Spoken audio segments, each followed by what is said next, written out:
Yo, what up? Welcome to another episode of the Oakland Warriors podcast. I'm Patrick, and the Warriors are now 6-1. They beat the young Charlotte Hornets in a game that was actually pretty fun to watch. There was a lot of energy in that one.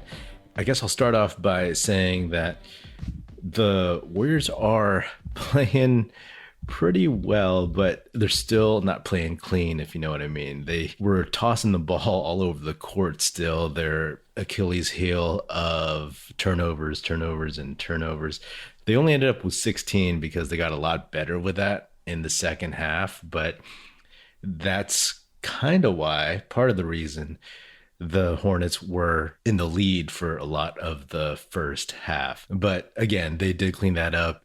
This was our first chance to see LaMelo Ball this year, the guy that so many people are saying that the Warriors should have taken instead of James Wiseman.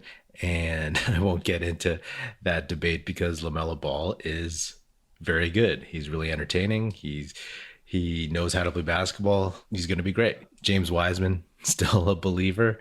It's hard to keep saying that, but the thing is, last time we saw him, he was just getting into a rhythm, and it's not really that fair to compare a guy who has been playing a lot more versus a guy who hasn't been on the court since April. So I'll just leave it at that. You know what I mean? Like, I'll leave it at that. I'm glad LaMelo Ball didn't have a great game, because then there'd be a lot of hand wringing, and I would probably be like, oh man, you know, I wish we maybe took LaMelo instead. But that's thankfully a conversation for another day, because that wasn't the big story.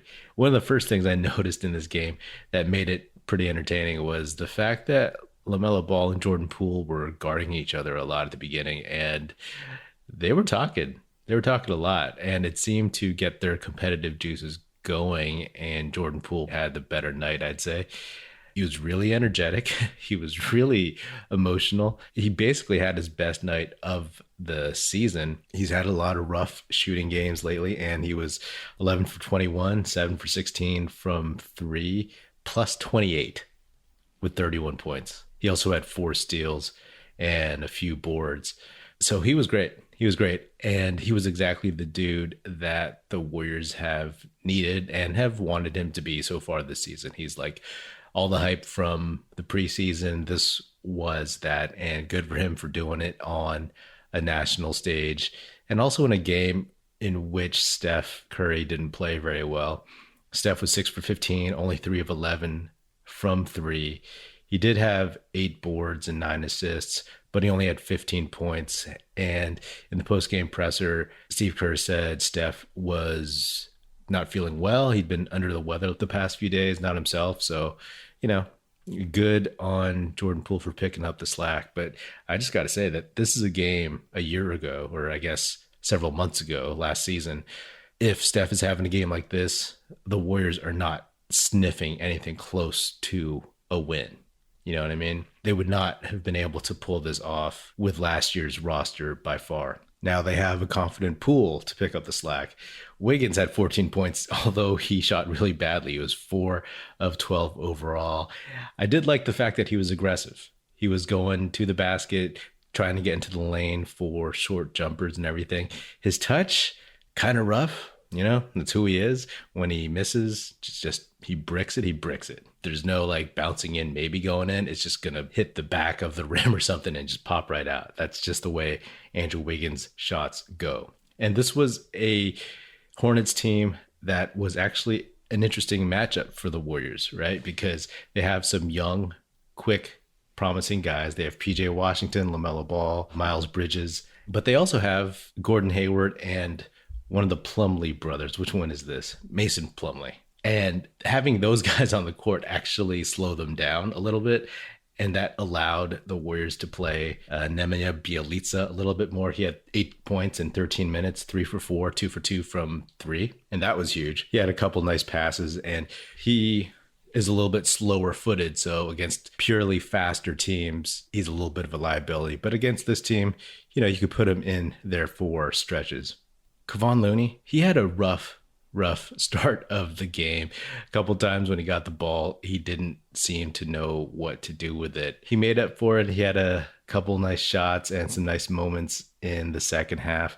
But man, when you look at him, like the bar for James Wiseman is relatively low, if you know what I mean. I love Looney, great on defense, and that's actually why you're not going to see Wiseman super early. I mean, Wiseman would come off the bench no matter what, but Wiseman has to prove that he is trustworthy on the defensive end, that he can rebound, box out, not foul, block shots, all that stuff, be dependable. And once he can do that, then maybe he'll start earning more trust from Steve Kerr, trust from Steph and Draymond this season. But yeah, missing some athleticism in the middle there. And every time you watch Looney, it's like, oh man, can you just jump a little higher or just take that straight up? Love him to death, but it's just not gonna happen. It's not who he is. And Poole, like I said, was a huge part of this game. I mean, he was shouting and just hitting some big 3-point shots. He kept the Warriors in this game and then helped them get the lead. But Gary Payton II, how's that for a story? We've talked about how we wanted him to get that 15th spot, and when he finally did over Avery Bradley, and after getting cut, it's like, wow, the dude can actually contribute in other ways. It was interesting to see some of the rotations Steve Kerr had with Gary Payton, Andre Iguodala, Bjelica, Jordan Poole, and Draymond in the middle of the first quarter. And then Steph started the second and fourth quarters, which, he doesn't do. His usual routine for the past several years is play the whole first quarter, sit for 6 minutes in the second, and then finish out the half, and then the same pattern in the third and fourth quarters. But this time he played most of the first quarter, sat for a little bit, came back in to finish the first, and then he started the second and took a rest and then came back to finish. And I found that interesting. It was a little wonky, but it's interesting and it's cool to see Steve Kerr try some new things and new lineups. I mean, it's early, right? Let's see what will work. The start of the second quarter was Steph with Damian Lee, Iguodala, Otto Porter Jr., and Juan Toscano Anderson. I mean, this roster, like I said, is just so much deeper with NBA players, and they're interchangeable in the sense that like what matchup you have will dictate who gets playing time. And honestly, that's a little bit of a luxury, right? Having all these plug and play guys, as opposed to last year where it's like, well, let's try to force this guy to the game because there's nobody else, and let's, square peg, round hole type thing. And in a way, you look at this roster and there's a lot of like Andre Iguodala-types, the mini Andre Iguodalas in a sense. So you have Andre, and then you have Juan Toscano Anderson, can do a lot of things. Very tough glue guy, plays defense, can hit a three every now and then, but just plays smart and can facilitate a lot like Andre does. You have Damian Lee. He's a little bit like Andre Iguodala, but maybe more offense Andre than defensive. And then Gary Payton II comes in, plays his role, can play that tough defense. And he was the guy that, again, we've been hoping for, where you take a LaMelo Ball, these young star point guards, up and comers, and you put him on them and he'll slow their game down. He'll screw them up a little bit. He'll muck it up for them. He'll pick them up full court. I mean, Gary Payton, 17 minutes, 6 for 9, missed both of his threes, but he hit his free throws. He had 5 boards, 3 steals, and was plus 18. That's nice. That's nice from the alleged 15th man on your roster. I mean, technically, we always knew that spot would be ahead of the rookies. So, even like the 10th or 11th man, and nothing typifies his game and the difference between this team and last year's team more than the dunk he threw down on Kelly Oubre, right? Like, Gary Payton is a guy who knows his limitations, but is also a confident guy, and he's there to play defense. He will play his role, but he'll let the game come to him, and he'll have his moments. He had some really, really nice scoring plays. He had that dunk. There was a rebound, a big rebound in the second half where there were like 3 Hornets, missed shot. Payton grabs the rebound, and he takes a dribble away from the basket. Everybody thinks he's going to pull it out again.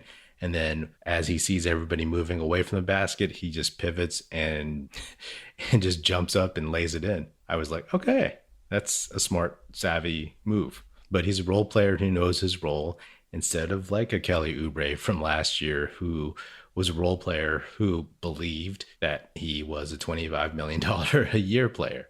I mean, his line tonight, shout out to everybody who wanted to re-sign Kelly Oubre, but Oubre was 0 for 4, minus 12 in 13 minutes. 1 rebound, 1 assist. 0 for 3 from 3. So, yeah, ain't nothing changed for that dude. I know he's had a couple good shooting nights this year, but again, inconsistency, hot and cold, whatever.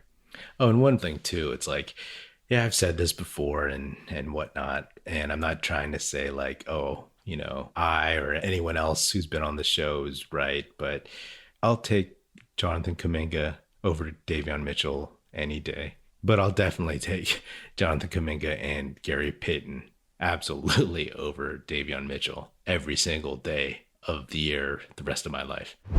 The NBA is back, and at DraftKings Sportsbook, an authorized sports betting partner of the NBA, the key to victory is a strong starting five. New customers can bet just $5 on any NBA team to win their game, and if they do, you win $200 in free bets. So why not make your roster Washington, Washington, Washington, Washington, and, oh yeah, Washington. DraftKings Sportsbook customers can also get skin in the game with new same-game parlays. Combine multiple bets from the same game for a bigger payout.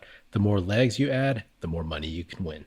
DraftKings is safe, secure, and reliable. Best of all, you can deposit and withdraw your cash whenever you want. Download the DraftKings Sportsbook app now. Use promo code TBPN. Bet just $5 on any NBA team to win their game and win $200 in free bets. If they win, you win with promo code TBPN this week at DraftKings Sportsbook, an authorized sports betting partner of the NBA. Must be 21 or older, New Jersey, Indiana, or Pennsylvania only. New customers only. Minimum $5 deposit and $1 wager required. One per customer. Restrictions apply. See DraftKings.com/sportsbook for details. Gambling problem? Call 1-800-GAMBLER. I guess with this team, you want to see wins. You want to be entertained. But bottom line, a refrain that I said a lot last year is like, you want to see progress. And this is progress, right? Poole looked good. Payton looked good. They won't be like this every game, but neither will Steph. What you're seeing is the maturation of a team and the ability to have multiple guys come up big when you need them to. You're seeing a system adapt to its players and players adapt to the system. You're seeing the younger dudes get some playing time, whether it's a couple minutes in garbage time or if it's in a G League game or whatever. You're seeing a little bit of that. You're seeing them get into the culture, get used to the culture, and you're seeing Klay Thompson get healthier and healthier, right?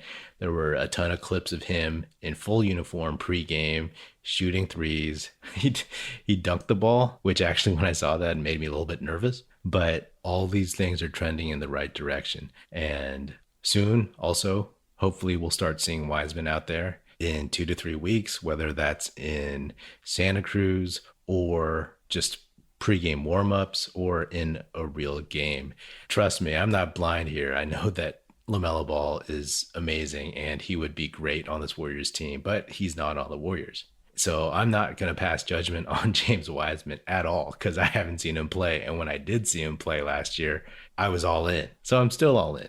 Am I all in saying that he is a better player than LaMelo Ball? Oh, hell no.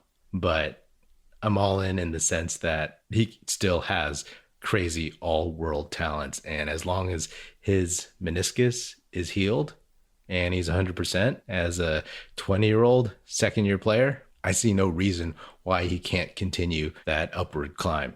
He has a low bar in terms of expectations this year, a low bar in terms of what Steph, Draymond, Steve Kerr will need him to do this year. So yeah, I'm excited for that too. I'm excited for him to get back. This was a game against a good young team that's been playing well early in the season. So, you know, it's nice. It's nice to catch one of those. The next game is Friday against the really, really bad New Orleans Pelicans. And so hopefully that's not a letdown game. That's also a national game on ESPN. So let's hope that they have a good showing out there. With the Pelicans, I'm curious to see Trey Murphy the third. He's somebody that I had my eye on for the Warriors at the 14th pick. He's like a big shooting wing, kind of like Moody, more athletic though. Was one of those dudes who was like a 6-foot point guard and then grew like several inches and is like 6'8", 6'9". I love Moody, happy with Moody. Very curious to see Trey Murphy for a full game for the first time. Oh, and the absolute last thing I'll say is I kind of like the 75th anniversary uniforms or whatever these are, the Nike City Edition uniforms this year. I guess we're not going to see the Oakland Forever uniforms anymore, but these black ones, when they were announced and they posted photos of them, I was like, oh, those are not bad, you know. At first I was like, kind of look gimmicky. They actually look like Black Lightning, if you're familiar with the DC comic book superhero, old school version and the new school version. You should look it up. Black and blue with like yellow and blue lightning bolts and stuff like that. So I was like, I'm not sure if these are going to work, but tonight they look cool. I like how it's really simple on the chest. It doesn't say Golden State Warriors or anything like that. And the lightning bolts, those were subtle. You know what I mean? I give them props on that. I ain't going to buy one, but I will not mind when they wear those, especially if they are still undefeated in them. Anyway, that's another episode of the Oakland Warriors podcast. Be sure to subscribe wherever you get your podcast. Feel free to hit me up on Twitter at Patrick Epino, Epino, or at Oakland Warriors. Check us out at oaklandwarriors.com, and be sure to tell your fellow Warrior fan friends to tune in and listen. The Oakland Warriors podcast is produced by National Film Society and is a part of the Basketball Podcast Network. That's it. Music in this episode provided by Paper Sun. Special thanks to Paul Amardo for production support. See you next time, and go Dubs.